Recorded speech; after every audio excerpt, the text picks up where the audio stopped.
Sa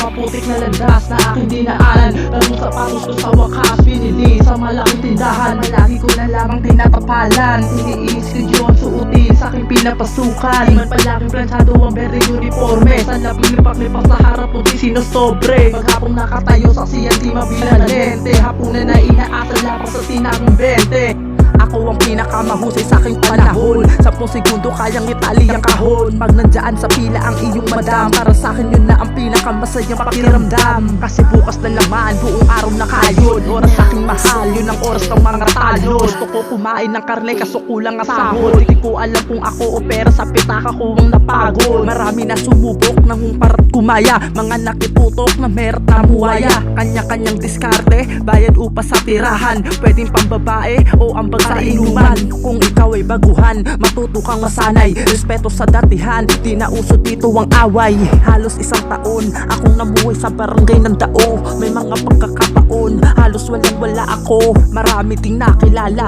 kasabay sa iisang lamesa. May mga naniwala sa aking inakala na karera. So biglang dumating ang araw ng pagmalas.